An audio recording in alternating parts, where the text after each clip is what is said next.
નમસ્કાર દર્શક મિત્રો, જીટીવી ગુજરાતી ન્યૂઝમાં આપનું હાર્દિક સ્વાગત છે। હવે જોઈશું સમાચાર વિગતવાર। લાંબા વેકેશન બાદ વિદ્યાર્થીઓનું શૈક્ષણિક સત્ર શરૂ થતાં વિદ્યાર્થીઓ પ્રથમ દિવસે ઉત્સાહ સાથે શાળાએ પહોંચ્યા હતા।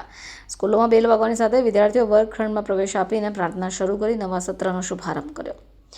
35 દિવસનું ઉનાળુ વેકેશન પૂર્ણ થવાની સાથે આજથી શૈક્ષણિક સત્રનો પ્રારંભ થયો છે। બોર્ડની સરકારી ગ્રાન્ટેડ ખાનગી શાળાઓમાં 9 જૂનથી શૈક્ષણિક સત્ર શરૂ થવાની સાથે વેકેશનના માહોલમાંથી બાળકો પણ હવે બહાર આવી રહ્યા છે અને શાળા અભ્યાસ તરફ વળી રહ્યા છે।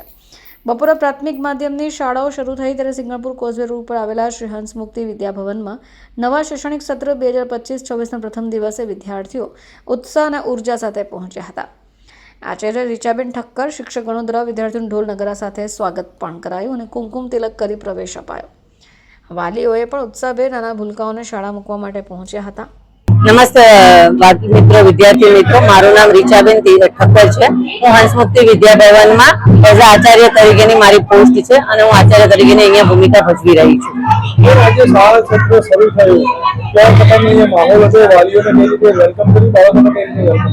જૂન 2025-26માં અમારા તમામ વાલી મિત્રો તથા વિદ્યાર્થી મિત્રોનું હંસમુક્તિ શાળા પરિવાર તરફથી ખૂબ સ્વાગત, આમંત્રણ ભર્યું સ્વાગત છે। મારા બાળકોનું સ્વાગત અમે ઢોલ નગારાની સાથે કર્યું છે। નવા આવનારા બાળકો માટે અમે જુનિયર કેજી નર્સરી એના બાળકો માટે અમે અલગથી મસ્ત રીતેનું ડેકોરેશન, બીજી વિવિધ પ્રકારની સુવિધાઓ આપવામાં આવી છે અને બાળકોનું ફૂલથી પણ સ્વાગત કરવામાં આવ્યું છે। બાળકોનું મોઢું મીઠું કરાવીને પણ સ્વાગત કરવામાં આવ્યું છે। નવા આવનારા બાળકો માટે અમે હાથની પ્રિન્ટ દ્વારા એ લોકોની પાસે એક મેમરીઝ ક્રિએટ થાય એ પ્રમાણેનું પણ અમે સ્વાગતનું આયોજન કરવામાં આવેલું છે। બાર વગરનું ભણતર શું કહેશો બાળકો માટે?